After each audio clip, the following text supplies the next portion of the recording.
नमस्कार दोस्तों, आप सभी का स्वागत है इस महत्वपूर्ण वीडियो में। हाल ही में राष्ट्रपति द्रौपदी मुर्मू जी ने 4 लोगों को राज्यसभा के लिए मनोनीत किया है, मतलब नॉमिनेट किया है। हम इस वीडियो में जानेंगे कि राज्यसभा के लिए 4 लोग जो नॉमिनेट हुए हैं, जिनकी फोटोज आप इस पे देख रहे हैं, इनका संबंध किन क्षेत्रों से है और किस संवैधानिक प्रक्रिया के द्वारा इन्हें मनोनीत किया गया है, इससे जुड़ा प्रमुख अनुच्छेद भी जानेंगे और कुछ महत्वपूर्ण बिंदु जानेंगे राज्यसभा के बारे में। इससे जुड़ी अगर ये पीडीएफ चाहिए है तो आप इस नंबर पर मैसेज कर सकते हैं, आपको पीडीएफ फ्री में सेंड कर दी जाएगी। हुआ क्या है, राष्ट्रपति द्रौपदी मुर्मू ने 4 लोगों को राज्यसभा के लिए मनोनीत किया है, यानी नॉमिनेट किया है।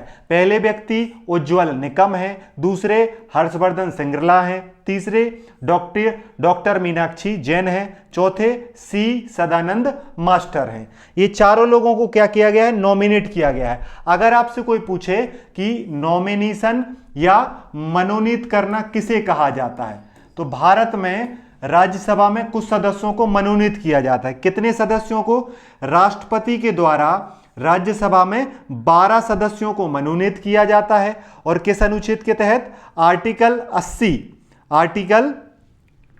80 जो है उसके तहत मनोनीत किया जाता है। आर्टिकल 80 में कौन सा वाला प्रावधान है? उस पूरे प्रावधान को अगर देखें तो आर्टिकल 81 का जो सब क्लॉज ए है और साथ में खंड 3 है, उसके अनुसार राष्ट्रपति राज्यसभा में 12 सदस्यों को मनोनीत कर सकते हैं जिनके पास साहित्य, विज्ञान, कला या समाज सेवा का अनुभव हो। मतलब कि नॉमिनेशन एक प्रक्रिया है, संवैधानिक रूप से राष्ट्रपति भारत के इसके लिए अनुच्छेद 80(1) का सब क्लॉज ए जो है और साथ में खंड 3 है उसका प्रयोग करते हैं। कितने सदस्यों को मनोनीत करते हैं? 12 सदस्यों को मनोनीत करते हैं। अभी 4 सीटें खाली थी, इसलिए 4 लोगों को मनोनीत किया। ठीक है, ये चीज आपको याद रखना है। एग्जाम में अगर क्वेश्चन बने कि भारत में राज्यसभा के सदस्यों को कौन मनोनीत करता है, राष्ट्रपति मनोनीत करते हैं। किस अनुच्छेद के तहत करते हैं? अनुच्छेद 80(1) के तहत करते हैं। कितने सदस्यों को? 12 सदस्यों को मनोनीत करते हैं। और उनके पास किस चीज का अनुभव होना चाहिए? साहित्य से जुड़े हों, विज्ञान से जुड़े हों, कला से जुड़े हों या फिर समाज सेवा से जुड़े हों। मतलब कि अगर आपको राज्यसभा का सदस्य बनना है और मनोनीत होना है तो आपके पास साहित्य का, कला का, विज्ञान का या समाज सेवा का अनुभव होना चाहिए, तो राष्ट्रपति आपको क्या कर देंगे? मनोनीत कर देंगे। साथ में याद रखना कि न्यूनतम उम्र 30 वर्ष भी होना चाहिए। मतलब कि इन क्षेत्रों में अनुभव हो और उम्र 30 वर्ष की हो तो राष्ट्रपति को लगेगा तो वह आपको मनोनीत कर देंगे। अब देखो, जो 4 लोग मनोनीत हुए हैं उनमें पहले कौन है? पहले आपको ये चित्र में दिख रहे हैं, ये वकील साहब हैं, नाम है उज्ज्वल निकम। ये विधि मतलब लॉ से जुड़े हुए हैं। ये वकील हैं, इन्होंने कई मामलों में सरकारी वकील के तौर पर काम किया है। प्रसिद्ध मामला है जो 26/11 जिसे 2008 का मुंबई आतंकी हमला भी कहा जाता है, उसमें इन्होंने कई लोगों को सजा दिलवाई थी। कई लोगों के अपराध को क्या किया था, एक प्रकार से कोर्ट के सामने साबित किया था और उन्हें सजा दिलवाई थी। प्रमुख वकील हैं, न्यायिक प्रणाली में विश्वास रखते हैं, विधि मामलों के विशेषज्ञ हैं। नाम क्या है? चित्र देख सकते हैं, ये है, नाम है उज्ज्वल निकम। ठीक है, ये दिख रहे हैं आपको, ये विदेश सचिव रहे हैं, कूटनीति से जुड़े हुए हैं, नाम है हर्षवर्धन श्रृंगला। ये जो है, ये G20 समिट हुआ था 2023 में, उसमें मुख्य समन्वयक थे।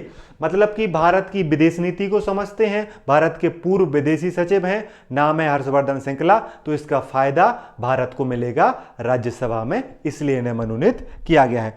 ये जो आपको लेडी दिख रही हैं, इनका नाम है डॉक्टर मीनाक्षी जैन। ये इतिहास से जुड़ी हुई हैं। ये भारत की सांस्कृतिक विरासत, गहन शोध, इतिहास लेखन की दृष्टिकोण की प्रस्तुत करने वाली महत्वपूर्ण इतिहासकार हैं। इन्हें भी नॉमिनेट किया गया है। अगले ये जो आपको दिख रहे हैं, ये सी सदानंदन मास्टर हैं, शिक्षा और समाज सेवा से जुड़े हैं। इनका संबंध केरल से है, सामाजिक सुधारों में सक्रिय हैं और जमीनी स्तर पर परिवर्तनकारी कार्य कर रहे हैं। तो एक पहले उज्ज्वल निकम वकील हैं, दूसरे हर्षवर्धन श्रृंगला साहब हैं, ये पूर्व विदेशी सचिव हैं।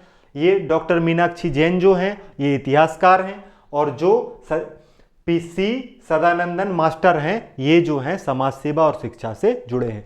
इन चारों लोगों को नॉमिनेट किया है। नॉमिनेट क्यों किया है?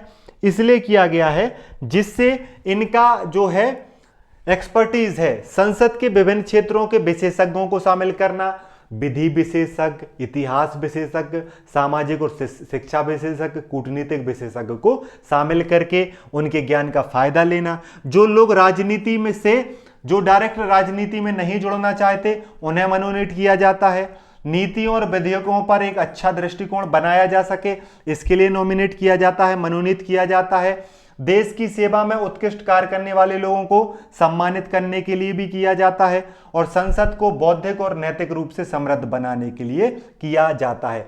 मतलब कि भारत में बेहतर ज्ञान वाले लोगों की, जो बेहतर बुद्धि वाले लोग हैं, जिनने समाज के लिए काम किया है, देश के लिए काम किया है, साहित्य के लिए काम किया है, शिक्षा के लिए काम किया है, उन्हें, और वो राजनीति में नहीं आना चाहते हैं, इसलिए उन्हें राज्यसभा में राष्ट्रपति के द्वारा नॉमिनेट किया जाता है, यानी मनोनीत किया जाता है। तो राज्यसभा के बारे में जान लेते हैं। राज्यसभा जो है भारत का उच्च सदन है, ये अपर सदन है। क्या ये कभी भंग होता है? नहीं होता है। भारत का उच्च सदन राज्यसभा, भारत का स्थायी सदन राज्यसभा। राज्यसभा में अधिकतम सदस्य कितने होते हैं? 250 होते हैं, लेकिन वर्तमान में कितने हैं? 245 हैं, जिनमें से 233 का इलेक्शन होता है और 12 को मनोनीत किया जाता है। याद रखना, पूछा जाए कि भारत में कुल कितने सदस्य हो सकते हैं राज्यसभा में, अधिकतम सदस्य 250 हो सकते हैं। वर्तमान में कितने हैं? तो वर्तमान में 245 सदस्य हैं राज्यसभा में। आप कमेंट करके बताइए लोकसभा में वर्तमान सदस्यों की संख्या कितनी है। राज्यसभा का कार्यकाल कितना होता है? राज्यसभा के सदस्यों का कार्यकाल 6 वर्ष का होता है। हर 2 वर्ष में 1/3 सदस्य जो हैं वो रिटायर होते हैं और उन्हीं का चुनाव होता है। राज्यसभा के अध्यक्ष कौन होते हैं? उपराष्ट्रपति होते हैं। याद रखना, राज्यसभा के पदेन सभापति, राज्यसभा के अध्यक्ष जो होते हैं वो उपराष्ट्रपति होते हैं। वाइस प्रेसिडेंट ऑफ इंडिया जो हैं वो एक्स चेयरमैन होते हैं, एक्सो चेयरमैन होते हैं, पदेन सभापति होते हैं राज्यसभा के। वही राज्यसभा की अध्यक्षता करते हैं कौन? उपराष्ट्रपति। विधायी प्रक्रियाओं में सक्रिय भूमिका है राज्यसभा की। राज्यसभा केंद्र सरकार की नीतियों और कानूनों को पारित करने में सहायक होती है, खासकर संघीय ढांचे को संतुलित करने में। राज्यसभा की चर्चा संविधान के अनुच्छेद 80 में की गई है। उसी का अनुच्छेद 80(1)(a) जो है उससे राज्यसभा के 12 सदस्यों को मनोनीत किया जाता है, और हाल ही में 4 सदस्यों को मनोनीत किया गया है। तो इतना ही था इस वीडियो में, ये आपको याद रखना है। मिलेंगे आपको नेक्स्ट वीडियो में। पढ़ते रहिए, मुस्कुराते रहिए और अपना ध्यान रखिए। जय हिंद, जय भारत।